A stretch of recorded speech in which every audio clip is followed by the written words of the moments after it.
Welcome to student. ഇന്ന് എല്ലാവരും ഹാപ്പിയാണ്, കാരണം നമ്മൾ പഠിപ്പിച്ചു തന്ന കൂടുതൽ ചോദ്യങ്ങളും നിങ്ങളുടെ മാത്സ് പരീക്ഷയിൽ ചോദിച്ചിട്ടുണ്ട്. സോ കുറേ പേര് എനിക്ക് പേഴ്സണലി മെസ്സേജ് അയച്ചു, ചേട്ടൻ പഠിപ്പിച്ചു തന്ന കുറേ ചോദ്യങ്ങൾ വന്നിട്ടുണ്ട്, ഞങ്ങൾക്ക് നല്ല മാർക്ക് സ്കോർ ചെയ്യാൻ പറ്റുന്ന പലരും എനിക്ക് പേഴ്സണലി മെസ്സേജ് അയച്ചിട്ടുണ്ട്. സോ ഇന്ന് നമ്മൾ നോക്കാൻ പോകുന്നത് ഫിസിക്സിനെ കുറിച്ചാണ്. അതായത് 20-ാം തീയതി നിങ്ങൾക്ക് ഫിസിക്സ് എക്സാം ആണ്. സോ ഫിസിക്സിൽ ഫോക്കസ് ഏരിയയിലുള്ള ടോപ്പിക്കുകളിൽ മുൻ വർഷങ്ങളിൽ ഏതൊക്കെ ചോദ്യങ്ങൾ ചോദിച്ചിട്ടുണ്ട്, അല്ലെങ്കിൽ ഏതൊക്കെ ചോദ്യങ്ങളാണ് ചാപ്റ്റർ വൈസ് നിങ്ങൾ ഇമ്പോർട്ടൻ്റ് ആയിട്ട് പഠിക്കേണ്ടത് എന്നുള്ള കാര്യങ്ങൾ ഡിസ്കസ് ചെയ്യാനാണ് നമ്മൾ വന്നിരിക്കുന്നത്. സോ ഇതിൽ മെയിൻലി നമ്മൾ ഇൻക്ലൂഡ് ചെയ്യുന്നത് എന്താണെന്ന് വെച്ചാൽ കൂടുതൽ വലിയ ചോദ്യങ്ങൾ, അതായത് ഡിസ്ക്രിപ്റ്റീവ് ടൈപ്പ് ചോദ്യങ്ങൾ ഏതൊക്കെയാണ്, കൂടുതൽ വെയിറ്റേജ് ഉള്ള ചോദ്യങ്ങൾ മാത്രമേ ഞാൻ ഇതിൽ ഇൻക്ലൂഡ് ചെയ്തിട്ടുള്ളൂ.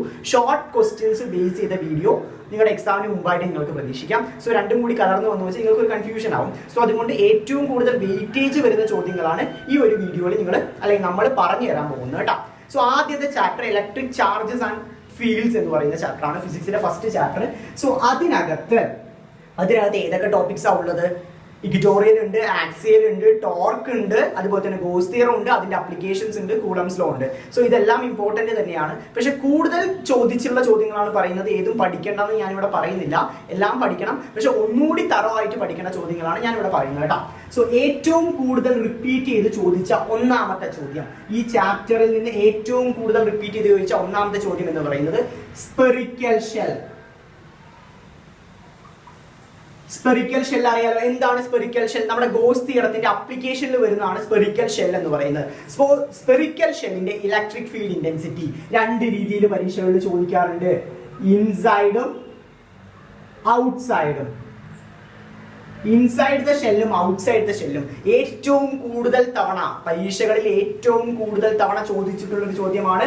സ്പെറിക്കൽ ഷെല്ലിന്റെ ഇലക്ട്രിക് ഫീൽഡ് ഇന്റൻസിറ്റി ഇൻസൈഡും ഔട്ട്സൈഡും ചോദിച്ചിട്ടുണ്ട്. ഓക്കെ, സോ ഇത് ചോദിക്കുന്നതിന് മുമ്പായിട്ട് എന്തുകൊണ്ടും എന്ത് ചോദിക്കും, എന്താണ് ഗോസ് തിയറം എന്ന് ചോദിക്കും. സോ ഗോസ് തിയറത്തിന്റെ അപ്ലിക്കേഷൻ ആണ് ഇതെന്ന് പറയുന്നത്. സോ ഗോസ് തിയറം അറിയണം, ഗോസ് തിയറവും പഠിക്കണം, എന്നിട്ട് ഈ പറയുന്ന അപ്ലിക്കേഷൻ പ്രോപ്പർ ആയിട്ട് ചിത്രം വരച്ച് അടയാളപ്പെടുത്തി എഴുതണം. ചിത്രം വരയ്ക്കുമ്പോൾ ശ്രദ്ധിക്കേണ്ട ഒരു കാര്യം, ഇൻസൈഡ് റേഡിയസ് സ്മോൾ ആർ ആണോ ക്യാപിറ്റൽ ആർ ആണോ, അതുപോലെ തന്നെ ഔട്ട്സൈഡ് റേഡിയസ് ക്യാപിറ്റൽ ആർ ആണോ സ്മോൾ ആർ ആണോ, അത് കാര്യങ്ങൾ വൃത്തിയായിട്ട് അറിഞ്ഞിരിക്കണം കേട്ടോ. സോ ഗോസ് തിയറം പഠിക്കണം. അതുപോലെ തന്നെ അതിൽ ഏറ്റവും ഇമ്പോർട്ടന്റ് ആയ അപ്ലിക്കേഷൻ ആണ് സ്പെറിക്കൽ ഷെൽ എന്ന് പറയുന്നത്. പിന്നീട് രണ്ടാമതായിട്ട് ഏറ്റവും കൂടുതൽ ചോദിച്ചിരിക്കുന്നത് നമ്മുടെ ഇൻഫൈനൈറ്റ് ലൈൻ ആണ്. ഇൻഫൈനൈറ്റ് ലൈൻ ഓഫ് ചാർജ് അറിയാലോ, നമുക്ക് ഇങ്ങനെ സ്ട്രെയിറ്റ് വയർ വരച്ചിട്ട് ഒരു സിലിണ്ടറിക്കൽ ഷേപ്പിൽ നമ്മൾ പഠിച്ചിട്ടുണ്ടായിരുന്നു. ഇതും പലതവണ ചോദിച്ചിട്ടുണ്ട്. ഏറ്റവും കൂടുതൽ സ്പെറിക്കൽ ഷെൽ ആണ്, രണ്ടാമതാണ് ഇൻഫൈനൈറ്റ് ലൈൻ ഓഫ് ചാർജ്. അതിനുശേഷം മാത്രമേ നമ്മുടെ പ്ലെയിൻ ഷീറ്റ് ചോദിച്ചിട്ടുള്ളൂ. അതിനുശേഷം മാത്രമേ പ്ലെയിൻ ഷീറ്റ് ചോദിച്ചിട്ടുള്ളൂ. സോ ഏറ്റവും കൂടുതൽ ഇമ്പോർട്ടൻസ് നിങ്ങൾ കൊടുക്കേണ്ടത് സ്പെറിക്കൽ ഷെല്ലിനാണ്, രണ്ടാമത് ഇൻഫൈനൈറ്റ് ലൈൻ ഓഫ് ചാർജിനാണ്, മൂന്നാമത് പ്ലെയിൻ ഷീറ്റിനാണ്. ഈ മൂന്നിന്റെ കേസിലും ചിത്രം വൃത്തിയായിട്ട് വരയ്ക്കാൻ അറിയണം. നിങ്ങൾക്ക് ഡെറിവേഷനിലോട്ട് നിങ്ങൾ കുറച്ച് വീക്ക് ആണെങ്കിലും അല്ലെങ്കിൽ ഫൈനൽ ആൻസർ മാത്രമേ അറിയുള്ളെങ്കിലും ഒരു കുഴപ്പമില്ല, ചിത്രം വൃത്തിയായിട്ട് വരയ്ക്കുക, അതിലെ കാര്യങ്ങൾ എഴുതി വെക്കുക, വൃത്തിയായിട്ട് നല്ല മാർക്ക് കിട്ടും. ദെൻ ഈ പറയുന്ന സ്പെറിക്കൽ ഷെല്ല് ബേസ് ചെയ്ത മറ്റൊരു ചോദ്യം കൂടുതൽ പരീക്ഷകളിലും കണ്ടുവരാറ് എന്താണെന്ന് വെച്ചാൽ, ഇടിമിന്നൽ സമയത്ത് അല്ലെങ്കിൽ ലൈറ്റ്നിങ് സമയത്ത്, തണ്ടർ സമയത്ത് നമ്മളൊരു മരത്തിന് ചുവട്ടിൽ നിൽക്കുന്നതാണോ, ഒരു കാറിനകത്തോ ഒരു ബസ്സിനകത്തോ ഇരിക്കുന്നതാണോ സേഫ്? അത് ഈ പറഞ്ഞ സ്പെറിക്കൽ ഷെൽ ബേസ് ചെയ്ത ചോദ്യമാണ്. സോ ഏതാണ് സേഫ്? കാറിനകത്തോ ബസ്സിനകത്തോ ഇരിക്കുന്നതാണോ അതോ മരച്ചുവട്ടിൽ നിൽക്കുന്നതാണോ സേഫ്? ഉറപ്പായും കാറിനകത്തോ ബസ്സിനകത്തോ ഇരിക്കുന്നതാണ് കൂടുതൽ സേഫ്. കാരണം inside the spherical shell electrical field 0 ആണ്.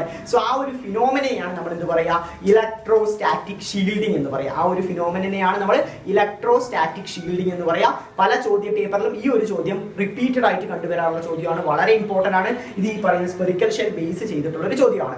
മറ്റൊരു ചോദ്യം കൂടുതലായിട്ട് കണ്ടുവരാറുള്ളത് ടോർക്കാണ്. യൂണിഫോം ഇലക്ട്രിക് ഫീൽഡിൽ ഡൈപോൾ പ്ലേസ് ചെയ്യുമ്പോൾ ഉണ്ടാവുന്ന ഒരു കാര്യമാണ് ടോർക്ക് എന്ന് പറയുന്നത്. അറിയാലോ, പി ക്രോസ് ഇ അല്ലെങ്കിൽ പി ഇ സൈൻ തീറ്റ എന്ന് പറയുന്നത് വളരെ ഇമ്പോർട്ടന്റ് ആണ്. അത് ബേസ് ചെയ്ത ചോദ്യങ്ങൾ ചോദിക്കാം. 2 മാർക്കിനാണ് ടോർക്ക് ബേസ് ചെയ്ത ചോദ്യങ്ങൾ കണ്ടുവരാറുള്ളത്. ഓക്കെ, ഇപ്പൊ നിങ്ങൾക്ക് ഒരു സംശയം തോന്നും, ഇക്വറ്റോറിയലും ആക്സിയലും ഇയാൾ പറഞ്ഞില്ലല്ലോ, എന്തുകൊണ്ട്? അത് ഇമ്പോർട്ടന്റ് അല്ലേ? അത് ഇമ്പോർട്ടന്റ് തന്നെയാണ്. സോ അതിന്റെ ഡെറിവേഷനേക്കാളും കൂടുതൽ തവണ ചോദിച്ചിരിക്കുന്ന ഈ ഡെറിവേഷൻ ആണ്. സോ അത് പഠിക്കേണ്ടെന്ന് ഞാൻ ഒരിക്കലും പറയില്ല, അത് പഠിക്കണം. ഇതും കൂടുതലായിട്ട് പഠിക്കണം. ഇനി നിങ്ങൾക്കൊരു സംശയം ഉണ്ടാവും, ഞാൻ വരും എന്ന് പറയാല്ലാതെ ഇത് എപ്പോൾ വന്നിട്ടുണ്ടെന്ന് നിങ്ങൾക്കൊരു സംശയം ഉണ്ടാവുമല്ലോ. ഞാൻ പറഞ്ഞുതരാം. ഇൻഫൈനൈറ്റ് പ്ലെയിൻ ഷീറ്റ് ചോദ്യം വന്നിരിക്കുന്നത് 2016, 2013 തുടങ്ങിയ വർഷങ്ങൾ ഇനിയുമുണ്ട്. സോ 2010 കുറച്ച് മാത്രമേ എഴുതിയുള്ളൂ. 2016, 2013 വർഷങ്ങളിലാണ്. നിങ്ങളുടെ സ്പെറിക്കൽ ഷെൽ ഏറ്റവും കൂടുതൽ ചോദിച്ച ചോദ്യം ഏതൊക്കെ വർഷങ്ങളിലാണെന്ന് പറഞ്ഞാൽ 2016 public exam, 2015 public exam, 2014 say exam, 2011 say exam, 2010 say exam. So കുറേ പരീക്ഷകൾ ചോദിച്ചിട്ടുണ്ട് ഈ പറയുന്ന സ്പെറിക്കൽ ഷെൽ. പിന്നെ ടോർക്കും ഇമ്പോർട്ടൻ്റ് ആണ്. പിന്നെ ഈ പറയുന്ന ആക്സിയലിനും ഇക്വിറ്റോറിയലിനും ഡെറിവേഷനേക്കാളും കൂടുതൽ പരീക്ഷകളിൽ ചോദിച്ചിരിക്കുന്ന പ്രോബ്ലംസ് ആണ്. സോ പ്രോബ്ലംസ് തറവായിരിക്കുക, അതായത് അതിന്റെ ഫൈനൽ ഇക്വേഷൻസ് ബേസ് ചെയ്ത പ്രോബ്ലംസ് തറവായിരിക്കുക. സോ ഏതെന്നൊക്കെയാണ് കൂടുതലായിട്ട് പ്രോബ്ലംസ് പ്രതീക്ഷിക്കാനുള്ളത്? ആക്സിയലും അതുപോലെ തന്നെ ഇക്വിറ്റോറിയലും. ഇതിൽ നിന്ന് പ്രോബ്ലംസിന് ഇമ്പോർട്ടൻസ് കൊടുക്കുക. ഡെറിവേഷൻസ് വരില്ല ഞാൻ ഒരിക്കലും പറയില്ല, പക്ഷെ കൂടുതൽ പരീക്ഷകളിൽ കണ്ടുവന്നിരിക്കുന്നത് പ്രോബ്ലംസ് ആണ്. സോ പ്രോബ്ലംസ് കുറച്ചുകൂടി സ്ട്രെസ് ചെയ്തിട്ട് അല്ലെങ്കിൽ ഇമ്പോർട്ടൻ്റ് ആയിട്ട് നിങ്ങൾ പഠിക്കണം, വൃത്തിയായിട്ട് മനസ്സിലാക്കുക. ദെൻ മറ്റൊരു ചോദ്യം ഇതിൽ ചോദിക്കാറുള്ളത് ഞാൻ കണ്ടിട്ടുള്ള ചോദ്യമാണ്, നമ്മുടെ ടേംസും അതിന്റെ യൂണിറ്റ്സും. കുറച്ച് ടേംസ് നമുക്ക് അറിയാലോ, അതിന്റെ യൂണിറ്റ്സും വളരെ ഇമ്പോർട്ടൻ്റ് ആണ്. ഏതൊക്കെയാണ് ഞാൻ പറഞ്ഞുതരാം. ഞാൻ കുറച്ചെണ്ണം എഴുതിയെടുത്തിട്ടുണ്ട്. അതായത് ഇപ്പൊ ഫോഴ്സിന്റെ യൂണിറ്റ് എന്താണ്? ഫോഴ്സിന്റെ യൂണിറ്റ് നമുക്കറിയാം ന്യൂട്ടൺ ആണ്. ചാർജിന്റെ യൂണിറ്റ് എന്താണ്? കൂളംബ് ആണ്. അടുത്തത് പിന്നെ ചോദിച്ചിരിക്കുന്നത് ഇലക്ട്രിക് ഫീൽഡ് ആണ്. ഇലക്ട്രിക് ഫീൽഡിന്റെ യൂണിറ്റ് എന്താണ്? ഇലക്ട്രിക് ഫീൽഡിന്റെ യൂണിറ്റ് ന്യൂട്ടൺ പെർ കൂളംബ് ആണ്. അടുത്തത് ഡൈപോൾ മൊമെന്റിന്റെ യൂണിറ്റ് എന്താണ്? ഡൈപോൾ മൊമെന്റിന്റെ നമുക്ക് 2AQ ആണ്. സോ എന്ത് വരും? കൂളംബ് മീറ്റർ എന്ന് വരും, കൂളംബ് മീറ്റർ. സോ ഈ യൂണിറ്റ്സും ഇമ്പോർട്ടൻ്റ് ആണ്. 2 മാർക്കിന് ഈ യൂണിറ്റ്സും ചോദിച്ചിട്ടുണ്ട്. ഏത് വർഷത്തിലാണ് ചോദിച്ചതെന്ന് വെച്ചാൽ 2014 മാർച്ചിലാണ് ഈ പറയുന്ന യൂണിറ്റ്സ് ചോദിച്ചിട്ടുണ്ട്. 2014 മാർച്ച് എക്സാമിന് യൂണിറ്റ്സ് മാർക്ക് ചെയ്യാൻ ചോദിച്ചിട്ടുണ്ട്. സോ ഇത് 2 മാർക്കിന്റെ ചോദ്യമായിട്ടാണ് 2014 മാർച്ചിൽ വന്നിരിക്കുന്നത്. സോ ഈ പറയുന്ന പ്രോബ്ലം ആക്സിയൽ ഇക്വിറ്റോറിയൽ ബേസ് ചെയ്ത പ്രോബ്ലംസ് പഠിക്കുക, ഗോസ് തിയറത്തിന്റെ അപ്ലിക്കേഷൻ പഠിക്കുക, ഗോസ് തിയറം പഠിക്കുക, അതുപോലെ തന്നെ ടോർക്കിന്റെ ഡെറിവേഷൻ ആയിട്ട് പഠിക്കുക, ഈ യൂണിറ്റ്സുകൾ പഠിക്കുക. ഫസ്റ്റ് ചാപ്റ്ററിൽ ഇതെല്ലാം പഠിച്ചിട്ട് പോയാൽ നിങ്ങൾക്ക് കുറച്ച് കോൺഫിഡൻസ് ഉണ്ടാവും. ദെൻ ഇത് കൂടാതെ ഞാൻ പറയാതിരുന്ന ചോദ്യങ്ങളും പഠിക്കണം, പക്ഷെ ഇത് കൂടുതൽ ഇമ്പോർട്ടൻസ് കൊടുത്ത് തന്നെ പഠിക്കണം. നമുക്ക് നമ്മുടെ രണ്ടാമത്തെ ചാപ്റ്ററിലോട്ട് കിടക്കാം. രണ്ടാമത്തെ ചാപ്റ്റർ ഏതാണ്? ഇലക്ട്രിക് പൊട്ടൻഷ്യൽ ആൻഡ് കപ്പാസിറ്റൻസ് ആണ് നമ്മുടെ രണ്ടാമത്തെ ചാപ്റ്റർ. സോ ആ ചാപ്റ്ററിന് എന്തൊക്കെ ചോദ്യങ്ങളാണ്, നമ്മുടെ ഫോക്കസ് ഏരിയയിലുള്ള ഏതൊക്കെ ചോദ്യങ്ങളാണ് പ്രീവിയസ് ഇയർ ചോദ്യങ്ങളിൽ കൂടുതലായും കണ്ടുവരുന്നത് നോക്കാൻ പോകുന്നത്.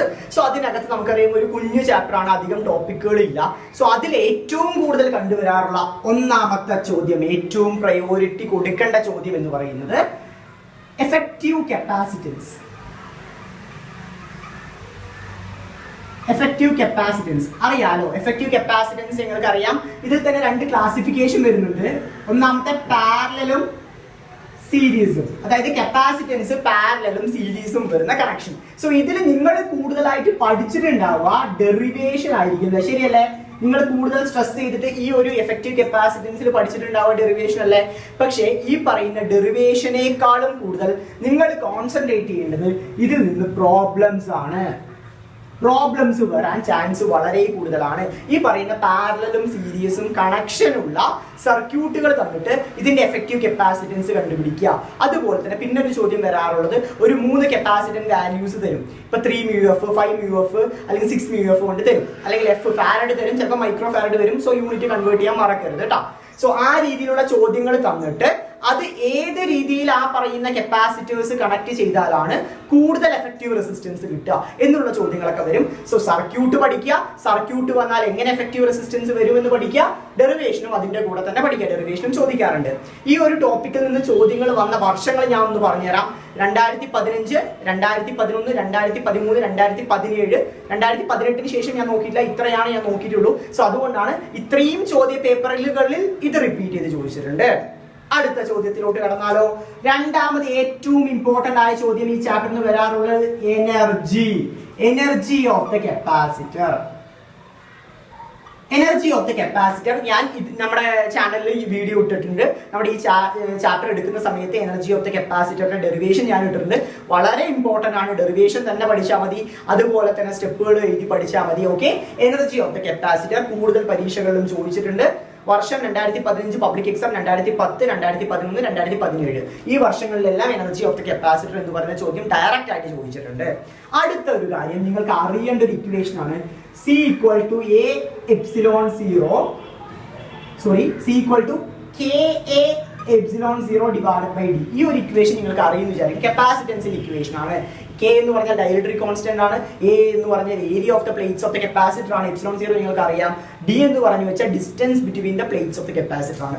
സോ ഈ ഫാക്ടേഴ്സ് തമ്മിലുള്ള റിലേഷൻ, ഈ ഫാക്ടേഴ്സ് എങ്ങനെയാണ് കപ്പാസിറ്റൻസിനെ അഫക്ട് ചെയ്യുക മനസ്സിലാവുന്നുണ്ടോ? ഏരിയയും ഡിസ്റ്റൻസും ഡയലക്ട്രിക് കോൺസ്റ്റന്റും എങ്ങനെയാണ് ഒരു പാരലൽ പ്ലേറ്റ് കപ്പാസിറ്ററിന്റെ കപ്പാസിറ്റൻസിനെ അഫക്ട് ചെയ്യുക, ഈ രീതിയിലുള്ള ചോദ്യങ്ങളും കണ്ടുവരാറുണ്ട്. സോ ഈ ഇക്വേഷൻ വളരെ ഇമ്പോർട്ടന്റ് ആയിട്ട് പഠിച്ചു വെച്ചോ. ഇക്വേഷൻ ബേസ് ചെയ്ത ചോദ്യങ്ങൾ ഏതൊക്കെ വർഷം വന്നിട്ടുണ്ടെന്ന് പറയാം. 2013, 2015, 2017 ഈ വർഷങ്ങളിലെല്ലാം ഈ പറയുന്ന ഇക്വേഷൻ ബേസ് ചെയ്ത ചോദ്യങ്ങൾ കണ്ടുവരാറുണ്ട്. അടുത്തത് നെക്സ്റ്റ് വൺ എന്ന് പറയുന്നത്, നാലാമത് നിങ്ങൾ ഇമ്പോർട്ടൻസ് കൊടുക്കേണ്ട ടോപ്പിക് എന്ന് പറയുന്നത് പാരലൽ പ്ലേറ്റ് കപ്പാസിറ്റർ തന്നെയാണ്. എന്താണ് പാരലൽ പ്ലേറ്റ് കപ്പാസിറ്റർ നിങ്ങൾ പഠിക്കാൻ നിങ്ങൾക്ക് സംശയം ഉണ്ടാവും അല്ലേ? അല്ലാതെ ഇതൊക്കെ ഡെറിവേഷൻ ആണ്. ഈ പാരലൽ പ്ലേറ്റ് കപ്പാസിറ്റർ ഒരു തിയറി കൺസെപ്റ്റ് അല്ലേ? ശരിയാണ്, അതൊരു തിയറി കൺസെപ്റ്റ് ആണ്, ഞാനത് പറഞ്ഞു തന്നിട്ടുണ്ട് വൃത്തിയായിട്ട്. സോ പാരലൽ പ്ലേറ്റ് കപ്പാസിറ്ററിന്റെ വർക്കിംഗ് വൃത്തിയായിട്ട് അറിഞ്ഞിരിക്കണം. പാരലൽ പ്ലേറ്റ് കപ്പാസിറ്ററിന്റെ വർക്കിംഗ് മനസ്സിലാക്കിയിരിക്കണം. കാരണം ഇത് ബേസ് ചെയ്ത വൺ വേർഡും തിയറിയും എല്ലാം പരീക്ഷകളിൽ കണ്ടുവരാറുണ്ട്. ഉദാഹരണത്തിന് 2010, 2015 ഇതിലൊക്കെ ചോദിച്ചിട്ടുണ്ട് കേട്ടോ. അതുപോലെ തന്നെ കപ്പാസിറ്റർ ഈ പറയുന്ന ഇതിൽ നിന്ന് ചോദിക്കാറുണ്ട് കേട്ടോ. ഒരു പാരലൽ പ്ലേറ്റ് കപ്പാസിറ്ററിന്റെ കപ്പാസിറ്റൻസിനെ അഫക്ട് ചെയ്യുന്ന ഫാക്ടേഴ്സ് ചോദിക്കാറുണ്ട്. സോ നമ്മൾ എന്ത് എഴുതണം? ഡയലക്ട്രിക് കോൺസ്റ്റന്റിന്റെ വാല്യൂ, അതുപോലെ തന്നെ area of the capacitor, area of the plates of the capacitor, then distance between the plates of the capacitor. So ഇത്രയും ചോദ്യങ്ങളാണ് രണ്ടാമത്തെ ചാപ്റ്ററിൽ ഏറ്റവും ഇമ്പോർട്ടൻസ് കൊടുക്കേണ്ടത്. ബാക്കി ഏതും പഠിക്കേണ്ടെന്ന് ഞാൻ ഒരു സമയത്തും പറയില്ല, എല്ലാം പഠിക്കണം. പക്ഷെ കൂടുതൽ സ്ട്രെസ് ചെയ്തിട്ട് ഈ ചോദ്യങ്ങൾ പഠിക്കണം. അതിനുള്ള തെളിവാണ് ഇത്രയും വർഷങ്ങളിൽ ചോദിച്ചിട്ടുള്ള ചോദ്യങ്ങൾ എന്ന് പറയുന്നത്. കാരണം ഞാനൊരു ജോത്സ്യനല്ല, എനിക്ക് പ്രെഡിക്റ്റ് ചെയ്യാൻ പറ്റില്ല ഈ വർഷങ്ങളിൽ ഇത് ചോദിക്കുമെന്ന്. പക്ഷേ ഇത്രയും വർഷങ്ങളിൽ റിപ്പീറ്റ് ചെയ്തത് കൊണ്ട് തന്നെ ഇനി വരുന്ന പരീക്ഷയിലും ഇത് ഇമ്പോർട്ടൻ്റ് ആണ്. ഇത് കഴിഞ്ഞ് ബാക്കിയുള്ളത് പഠിച്ചാൽ മതി. സോ ഈ പ്രോബ്ലംസ് ഇമ്പോർട്ടൻ്റ് ആയിട്ട് പഠിക്കുക. കൂടുതൽ പ്രോബ്ലംസ് നെറ്റിൽ നിന്നെല്ലാം ഡൗൺലോഡ് ചെയ്തിട്ട് അല്ലെങ്കിൽ ടെക്സ്റ്റ് ബുക്കിലുള്ള പ്രോബ്ലംസ് കൂടുതലായിട്ട് വർക്ക്ഔട്ട് ചെയ്യുക. ഇതിന്റെ കേസിൽ എനർജിയുടെ ഡെറിവേഷൻ പഠിക്കണം. ഡെറിവേഷൻ ആണ് പഠിക്കേണ്ടത്. ഇവിടെയും ഡെറിവേഷൻ ഉണ്ട്, പാരലലിന്റെയും സീരീസിന്റെയും. ആ ഡെറിവേഷനും പഠിക്കണം. അതിനേക്കാളും കൂടുതൽ ഇമ്പോർട്ടൻസ് പ്രോബ്ലത്തിന് കൊടുക്കുക. എനർജി ഓഫ് ദ കപ്പാസിറ്ററിൽ ഡെറിവേഷൻ മാത്രമേ ഉള്ളൂ, അത് പക്കയായിട്ട് പഠിക്കുക. ഇത് ബേസ് ചെയ്ത പ്രോബ്ലംസും ചോദിക്കാറുണ്ട്. ഈ ഇക്വേഷൻ ബേസ് ചെയ്ത പ്രോബ്ലംസ് ചോദിക്കാറുണ്ട്. പ്രോബ്ലംസ് പഠിക്കുക, ഈ ഫാക്ടേഴ്സും അറിഞ്ഞിരിക്കുക. അടുത്തത് പാരലൽ പ്ലേറ്റ് കപ്പാസിറ്ററിന്റെ വർക്കിംഗ് അറിഞ്ഞിരിക്കുക. പാരലൽ പ്ലേറ്റ് കപ്പാസിറ്ററിന്റെ വർക്കിംഗ് 2010 2015 പരീക്ഷകളും ചോദിച്ചതാണ്. അടുത്ത നമ്മൾ കടക്കാൻ പോകുന്നത് നമ്മുടെ മൂന്നാമത്തെ ചാപ്റ്ററിലോട്ടാണ്, കറണ്ട് ഇലക്ട്രിസിറ്റി എന്ന് പറയുന്ന ചാപ്റ്റർ. സോ അതിനകത്ത് കുറേ ടോപ്പിക്സ് ഉണ്ട്, പക്ഷെ വളരെ എളുപ്പമുള്ള ഒരു ചാപ്റ്ററാണ്. നിങ്ങൾക്ക് എല്ലാവർക്കും അറിയാം, ഡെറിവേഷൻസ് ആണെങ്കിലും ഡയഗ്രാം ആണെങ്കിലും എളുപ്പമാണ് കൺസെപ്റ്റ് അറിഞ്ഞ് പഠിക്കുമ്പോൾ. സോ അതിനകത്ത് ഏറ്റവും കൂടുതൽ തവണ ചോദിച്ചിട്ടുള്ള ചോദ്യം, അതിനകത്ത് സിമ്പിൾ ആയിട്ട് ഷോർട്ട് ക്വസ്റ്റ്യൻസ് എല്ലാം ഉണ്ട് കേട്ടോ. ഗോസ് തിയറി ഒക്കെ ഉണ്ട്, അതൊക്കെ നമുക്ക് നെക്സ്റ്റ് വീഡിയോയ്ക്കൊക്കെ നമുക്ക് നോക്കാം. ഇവിടെ നമ്മൾ വലിയ വലിയ ചോദ്യങ്ങളാണ് നോക്കുന്നത്. സോ അതിന് ഏറ്റവും കൂടുതൽ ഇമ്പോർട്ടൻ്റ് ആയിട്ട് ചോദിച്ചു വരുന്നൊരു ചോദ്യമാണ് ഏത്? പൊട്ടൻഷ്യോമീറ്റർ. പൊട്ടൻഷ്യോമീറ്റർ ഏറ്റവും കൂടുതൽ തവണ ഈ ചാപ്റ്ററിൽ നിന്ന് റിപ്പീറ്റ് ചെയ്ത് ചോദിച്ചൊരു ചോദ്യമാണ് പൊട്ടൻഷ്യോമീറ്റർ. വെറുതെ പൊട്ടൻഷ്യോമീറ്റർ ചോദിക്കുമോ? ഇല്ല, വെറുതെ പൊട്ടൻഷ്യോമീറ്റർ ചോദിച്ചിട്ടില്ല. അതിന്റെ 2 ആപ്ലിക്കേഷൻസ് ഉണ്ട്. ഏതൊക്കെയാണ്? ഒന്നാമത്തെ ഇന്റേണൽ റെസിസ്റ്റൻസ് കാൽക്കുലേറ്റ് ചെയ്യുക. ഇന്റേണൽ റെസിസ്റ്റൻസ് കാൽക്കുലേറ്റ് ചെയ്യുന്ന പോലുള്ള ചോദ്യവും. രണ്ടാമത് ഏറ്റവും കൂടുതൽ ചോദിച്ചിട്ടുള്ളത് കമ്പാരിസൺ ഓഫ് EMF ആണ്. Comparison of EMF. So potentiometer direct ആയിട്ട് ചോദിക്കാറില്ല. കൂടുതൽ പരീക്ഷകളിലും comparison of EMF of 2 cells ചോദിക്കാം, അല്ലെങ്കിൽ ഇന്റേണൽ റെസിസ്റ്റൻസ് കാൽക്കുലേറ്റ് ചെയ്യാൻ ചോദിക്കാം. ഈ രീതിയിലാണ് പൊട്ടൻഷ്യോമീറ്റർ എന്ന ചോദ്യങ്ങൾ വരാറുള്ളത്. അടുത്തത് നെക്സ്റ്റ് ഏറ്റവും കൂടുതൽ പരീക്ഷകളിൽ റിപ്പീറ്റ് ചെയ്ത ചോദ്യം എന്ന് പറയുന്നത് നമ്മുടെ മീറ്റർ ബ്രിഡ്ജ് അല്ല, വീസ്റ്റേൺ ബ്രിഡ്ജ് ആണ് കേട്ടോ. വീസ്റ്റേൺസ് ബ്രിഡ്ജ്. വീസ്റ്റേൺ ബ്രിഡ്ജ് ഉപയോഗിച്ചിട്ട് അതിന്റെ ചിത്രം വളരെ ഇമ്പോർട്ടൻ്റ് ആണ്. PQRS അടയാളപ്പെടുത്താൻ അറിയണം. അതുപോലെ തന്നെ P/Q = R/S ഈ ഒരു ഫോർമാറ്റിലോട്ട് കൊണ്ടുവരാൻ എല്ലാവർക്കും അറിയണം. ആ കാര്യങ്ങളൊക്കെ പ്രോപ്പർ ആയിട്ട് അറിഞ്ഞു വെച്ചോ. രണ്ടാമത് ഏറ്റവും കൂടുതൽ ഇമ്പോർട്ടൻസ് കൊടുക്കേണ്ടത് നമ്മുടെ വീസ്റ്റേൺ ബ്രിഡ്ജ് എന്ന് പറയുന്ന ചോദ്യത്തിനാണ്. അതിനുശേഷം നിങ്ങൾ ഇമ്പോർട്ടൻറ്റ് കൊടുക്കേണ്ടത് ഈ പറയുന്ന എഫക്റ്റീവ് റെസിസ്റ്റൻസ് ബേസ് ചെയ്ത ചോദ്യങ്ങൾക്കാണ്. പ്രോബ്ലം എഫക്റ്റീവ് റെസിസ്റ്റൻസ് ബേസ് ചെയ്ത് നിങ്ങൾക്ക് 2 കാര്യങ്ങൾ വരുമെന്ന് അറിയാം. ഏതൊക്കെയാണ്? ഡെറിവേഷൻ വരുമെന്ന് അറിയാം, അതുപോലെ തന്നെ പ്രോബ്ലംസ് വരുമെന്ന് അറിയാം അല്ലെ? ഡെറിവേഷനും ഉണ്ട്, പ്രോബ്ലംസും ഉണ്ട്. ഡെറിവേഷൻ ഏതൊക്കെയാ ഉള്ളത്? സീരീസും ഉണ്ട്, പാരലലും ഉണ്ട്. പക്ഷേ ഈ രണ്ടെണ്ണത്തിൽ ഏറ്റവും കൂടുതൽ ഇമ്പോർട്ടൻസ് കൊടുക്കേണ്ട പ്രോബ്ലംസ് ആണ്. റെസിസ്റ്റേഴ്സ് കണക്ട് ചെയ്ത സർക്യൂട്ട് ഡയഗ്രാംസ് പരീക്ഷകളിൽ തന്നിട്ട് ഇതിന്റെ എഫക്റ്റീവ് റെസിസ്റ്റൻസ് കാൽക്കുലേറ്റ് ചെയ്യാൻ ചോദിക്കാറുണ്ട്. സോ നിങ്ങൾ കൂടുതൽ ഇമ്പോർട്ടൻസ് കൊടുക്കേണ്ട ഏതിലാണ്? എഫക്റ്റീവ് റെസിസ്റ്റൻസിന്റെ പ്രോബ്ലംസിലോട്ടാണ്. സർക്യൂട്ട് തന്നിട്ട് അതിന്റെ എഫക്റ്റീവ് റെസിസ്റ്റൻസ് കണ്ടുപിടിക്കാനാണ് കൂടുതൽ പ്രോബ്ലംസിലും ചോദിക്കാറ്. സോ കൂടുതൽ ഇമ്പോർട്ടൻസ് പ്രോബ്ലംസിന്, അതിനേക്കാളും കുറവ് ഇമ്പോർട്ടൻസ് മാത്രം ഡെറിവേഷൻസിന് കൊടുക്കുക. പക്ഷേ ഡെറിവേഷൻസ് അറിഞ്ഞാൽ മാത്രമേ പ്രോബ്ലംസ് എക്സിക്യൂട്ട് ചെയ്യാൻ പറ്റുള്ളൂ. പാരലലും സീരീസിലും എങ്ങനെയാണ് റെസിസ്റ്റൻസ് കാൽക്കുലേറ്റ് ചെയ്യാന്ന് ഈ പറയുന്ന ഡെറിവേഷൻ ത്രൂ ആണ് നമുക്കറിയാം. സോ ഡെറിവേഷൻ അറിഞ്ഞാൽ മാത്രമേ നമുക്ക് പ്രോബ്ലംസ് വർക്ക്ഔട്ട് ചെയ്യാൻ പറ്റുള്ളൂ. സോ പ്രോബ്ലംസ് ആണ് ഇമ്പോർട്ടൻറ്റ് കൊടുക്കേണ്ടത്. പക്ഷെ അതിന് ബേസിക്കലി നമുക്ക് ഡെറിവേഷൻ അറിഞ്ഞിരിക്കണം. അടുത്തത് ഏറ്റവും ഇമ്പോർട്ടൻ്റ് ആയി ചോദിച്ചു വരാറുള്ള ചോദ്യമാണ് കിർച്ചോഫിന്റെ നമ്മുടെ റൂളുകൾ. കിർച്ചോഫ് റൂളുകളിൽ ഇമ്പോർട്ടൻ്റ് ആയിട്ട് ചോദിക്കാറുള്ളത് ജംഗ്ഷൻ റൂളിനേക്കാളും കൂടുതൽ ചോദിക്കാറുള്ളത് ലൂപ്പ് റൂൾ ആണ്. സോ ലൂപ്പ് റൂളും പഠിക്കണം, ജംഗ്ഷൻ റൂളും പഠിക്കണം. അതിൽ ഏറ്റവും കൂടുതൽ ലൂപ്പ് റൂൾ സ്ട്രെസ് ചെയ്ത് പഠിക്കുക. ഡെഫിനിഷനും ഡയഗ്രാമും ആ ഡെറിവേഷന്റെ കുറച്ച് കുഞ്ഞു സ്റ്റെപ്സ് ഉണ്ടല്ലോ, അതും പഠിച്ചു വെക്കുക. ഇതാണ് ആ ഓർഡർ കേട്ടോ, ഇമ്പോർട്ടൻസിന്റെ ഓർഡർ ആണ്. നെക്സ്റ്റ് ഇമ്പോർട്ടൻസ് നിങ്ങൾ കൊടുക്കേണ്ടത് മീറ്റർ ബ്രിഡ്ജിനാണ്. സോ ഇത്രയും ചോദ്യങ്ങളാണ് നിങ്ങളുടെ പരീക്ഷകളിൽ പ്രീവിയസ് ഇയർ ചോദ്യ പേപ്പറിൽ നിന്ന് വന്നിട്ടുള്ളത്. ചിലർക്കെങ്കിലും തോന്നാം ഇതിപ്പോ എന്താണ് ഫോക്കസ് ഏരിയ മുഴുവൻ പറയുന്നുണ്ടല്ലോ. കാരണം എന്താണെന്ന് വെച്ചാൽ ഞാനിപ്പോൾ ഇതിൽ 3 ചോദ്യങ്ങൾ സ്കിപ്പ് ചെയ്തിട്ട് ആദ്യത്തെ 2 പറഞ്ഞു എന്ന് നോക്കിയാൽ, കാരണം കൂടുതൽ തവണ ചോദിച്ചത് ആദ്യത്തെ 2 ബാക്കിയുള്ള 3 ഏതെങ്കിലും ഒന്ന് പരീക്ഷയിൽ ചോദിച്ച് നിങ്ങൾ പറയും ഈ ചേട്ടൻ ഈ ഒരു ചോദ്യം പറഞ്ഞില്ലായിരുന്നല്ലോ എന്ന് പറയും. സോ അതുകൊണ്ടാണ് ഞാൻ ഇമ്പോർട്ടൻസ് ഓർഡർ ആയിട്ട് തന്നെ അറേഞ്ച് ചെയ്തിരിക്കുന്നത്. കൂടുതൽ ഇമ്പോർട്ടൻസ് പൊട്ടൻഷ്യോമീറ്ററും അതിന്റെ അപ്ലിക്കേഷൻസിനും കൊടുക്കുക, പിന്നെ വീസ്റ്റം ബ്രിഡ്ജിന് കൊടുക്കുക, പിന്നെ എഫക്റ്റീവ് റെസിസ്റ്റൻസിന്റെ പ്രോബ്ലത്തിനും ഡെറിവേഷനും കൊടുക്കുക, ദെൻ കിർച്ചോഫ് റൂള്, അതിനുശേഷം മീറ്റർ ബ്രിഡ്ജിന് കൊടുക്കുക. സോ ഇതാണ് ആ പറയുന്ന ഇമ്പോർട്ടന്റ് ആയിട്ടുള്ള ചോദ്യങ്ങളുടെ ആ ഓർഡർ എന്ന് പറയുന്നത്. ഞാൻ ചുമ്മാ പറയുകയല്ല, മുൻപിലത്തെ ചാപ്റ്റർ പോലെ തന്നെ വർഷങ്ങൾ പറഞ്ഞുതരാം. പൊട്ടൻഷ്യോമീറ്റർ ചോദിച്ചിട്ടുള്ളത് 2019 അതിന്റെ അപ്ലിക്കേഷൻ 2019, 2017, 2015 തുടങ്ങിയ വർഷങ്ങളിൽ പൊട്ടൻഷ്യോമീറ്റർ ചോദിച്ചിട്ടുണ്ട്. എഫക്റ്റീവ് റെസിസ്റ്റൻസ് ചോദിച്ച വർഷങ്ങൾ 2010, 2011, 11C, 2013, 2014 C. ഇതിലൊക്കെ എഫക്റ്റീവ് റെസിസ്റ്റൻസ് ചോദിച്ചിട്ടുണ്ട്. കിർച്ചോഫ് റൂൾ ചോദിച്ച വർഷങ്ങൾ ഏതൊക്കെയാണെന്ന് പറയാം. 2010, 13, 2013 C, 2015. നെക്സ്റ്റ് ഇന്റേണൽ റെസിസ്റ്റൻസ് ചോദിച്ചിട്ടുണ്ട്. ഇതിലുള്ള ഇന്റേണൽ റെസിസ്റ്റൻസ് ചോദിച്ച വർഷം 2013, 2015. നെക്സ്റ്റ് വീസ്റ്റം ബ്രിഡ്ജും മീറ്റർ ബ്രിഡ്ജും ചോദിച്ചിട്ടുണ്ട്. ഞാൻ വർഷം പ്രോപ്പർലി എഴുതിയിട്ടില്ല. സോ ഇത്രയും ചോദ്യങ്ങളാണ് ഈ ചാപ്റ്ററിലുള്ള ഓർഡർലി ഈ രീതിയിൽ പഠിക്കുക. സോ എല്ലാം പഠിക്കുക, കൂടുതൽ സ്ട്രെസ് ചെയ്തിട്ട് ഈ ഓർഡർ ബേസ് ചെയ്ത് തന്നെ പഠിക്കാം. നമ്മൾ അടുത്തത് നോക്കാൻ പോകുന്നത് നമ്മുടെ 4ാമത്തെ ചാപ്റ്ററാണ് മൂവിങ് ചാർജസ് ആൻഡ് മാഗ്നറ്റിസം എന്ന് പറയുന്ന ചാപ്റ്ററിലുള്ള ഇമ്പോർട്ടൻറ്റ് ചോദ്യങ്ങൾ ഏതൊക്കെയാണെന്ന് നോക്കാൻ പോകുന്നത് കേട്ടോ. സോ അതിനകത്ത് കുറച്ച് വലിയ ചാപ്റ്റർ ആണ്. സോ അതിൽ ചെറിയ ഷോർട്ട് ക്വസ്റ്റ്യൻസ് ഉണ്ട്. എന്താണ് ലോറൻസ് ഫോഴ്സ്, അങ്ങനെയുള്ള എന്താണ് മാഗ്നറ്റിക് ലോറൻസ് ഫോഴ്സ്, അതൊക്കെ നമ്മുടെ ഷോർട്ട് ക്വസ്റ്റ്യൻസ് ആണ്. നമ്മുടെ ഇപ്പം മഴ പെയ്യുന്ന പോലെ ഉണ്ട്, അതാണ് ക്ലൈമറ്റ് ഒരു ഡിം, അതാണ് കുറച്ച് ഡാർക്ക് ഷെയ്ഡ് വരുന്നത്, അതൊന്ന് അഡ്ജസ്റ്റ് ചെയ്യാം. ശരി, അപ്പൊ ആ ചാപ്റ്ററിനകത്ത് ഈ Lorentz force, magnetic Lorentz force എല്ലാം ഷോർട്ട് ക്വസ്റ്റ്യൻസ് ആണ്. സോ അത് ഞാൻ പറഞ്ഞുതരാം. ഇവിടെ ഇമ്പോർട്ടന്റ് ആയിട്ടുള്ള വലിയ ചോദ്യങ്ങൾ ഏതാണ് വരിക, അല്ലെങ്കിൽ വലിയ വെയിറ്റേജ് ഉള്ള ചോദ്യങ്ങൾ ഏതാണെന്ന് വെച്ചാൽ ബയോട്ട്-സാവേർട്സ് ലോ. ബയോട്ട്-സാവേർട്സ് ലോ വളരെ ഇമ്പോർട്ടന്റ് ആണ്. ഏറ്റവും കൂടുതൽ ഇമ്പോർട്ടൻസ് നിങ്ങൾ ഫസ്റ്റ് പ്രയോറിറ്റി കൊടുക്കേണ്ടത് ബയോട്ട്-സാവേർട്സ് ലോയും അതിന്റെ ഒരു അപ്ലിക്കേഷൻ ഉണ്ടല്ലോ, വൃത്തിയായിട്ട് അറിയും എല്ലാവർക്കും. ഞാൻ ഡയഗ്രാം വരച്ചിട്ട് എക്സ്പ്ലെയിൻ ചെയ്ത ഒരു അപ്ലിക്കേഷൻ ആണ്. ഒരു സർക്കുലർ കോയിലിന്റെ ഈ രീതിയിലൊരു അപ്ലിക്കേഷൻ ഉണ്ട് ബയോട്ട്-സാവേർട്സ് ലോയ്ക്ക്. ഓർമ്മയില്ലേ, ഒരു സർക്കുലർ കോയിലിന്റെ അപ്ലിക്കേഷൻ. അതുമാണ് ഏറ്റവും കൂടുതൽ തവണ ചോദിച്ചിരിക്കുന്നത്. ഏറ്റവും ഇമ്പോർട്ടന്റ് അതിന് കൊടുക്കാം. രണ്ടാമത് ഇമ്പോർട്ടന്റ് ആംപിയേഴ്സ് സർക്യൂട്ടൽ തിയറം ഉണ്ട്. ആംപിയേഴ്സ് സർക്യൂട്ടൽ തിയറത്തിന് രണ്ടാമത് ഇമ്പോർട്ടൻറ്റ് കൊടുക്കുക. തിയറവും പഠിക്കുക, അതിന്റെ അപ്ലിക്കേഷനും പഠിക്കുക. അപ്ലിക്കേഷന്റെ കേസിൽ അതിൽ 3 എണ്ണം ഉണ്ട് അല്ലേ. അതിൽ ഏറ്റവും ഇമ്പോർട്ടൻറ്റ് കൊടുക്കേണ്ടത് സ്ട്രെയിറ്റ് കണ്ടക്ടർ ആണ്. ആംപിയർ സർക്യൂട്ടൽ തിയറത്തിലെ 3 അപ്ലിക്കേഷൻസ് ഉണ്ട്. അതിൽ ഏറ്റവും നിങ്ങൾ ഇമ്പോർട്ടൻസ് കൊടുക്കേണ്ടത് സ്ട്രെയിറ്റ് കണ്ടക്ടറിനാണ്. അതിനുശേഷം സോളിനോയിഡിന് കൊടുത്താൽ മതി. മനസ്സിലാവുന്ന ആംപിയർ സർക്യൂട്ടൽ തിയറം പഠിക്കുക. ദെൻ ആദ്യം ഇരുന്നിട്ട് വൃത്തിയായിട്ട് ഡെറിവേഷൻ വൈസ് പ്രോബ്ലംസും ചോദിക്കാറുണ്ട്. ഈ പറയുന്ന സ്ട്രെയിറ്റ് കണ്ടക്ടർ ബേസ് ചെയ്ത പ്രോബ്ലംസും കണ്ടുവരാറുണ്ട്. സോ ഏറ്റവും കൂടുതൽ ഇമ്പോർട്ടൻസ് സ്ട്രെയിറ്റ് കണ്ടക്ടർ കൊടുക്കുക. രണ്ടാമത് ഇമ്പോർട്ടന്റ് ടോറോയിഡ്, രണ്ടാമത് സോളിനോയിഡ്, മൂന്നാമത് ടോറോയിഡിന് കൊടുത്താണ്. ടോറോയിഡ് ചോദിക്കാൻ ചാൻസ് വളരെ കമ്മിയാണ്.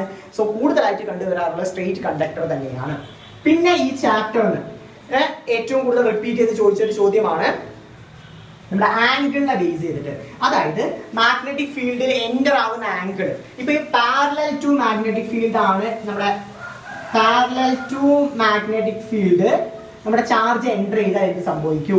പെർപെൻഡിക്കുലർ ടു മാഗ്നറ്റിക് ഫീൽഡിൽ ചാർജ് എൻ്റർ ചെയ്താൽ എന്ത് സംഭവിക്കുന്നു? ഒരു ആംഗിളിൽ എൻ്റർ ചെയ്താൽ എന്ത് സംഭവിക്കും? തീറ്റ എന്ന് പറയുന്ന ആംഗിളിൽ മാഗ്നറ്റിക് ഫീൽഡിൽ എൻ്റർ ചെയ്താൽ ഏത് ഷേപ്പ് വരുന്നുണ്ടാ?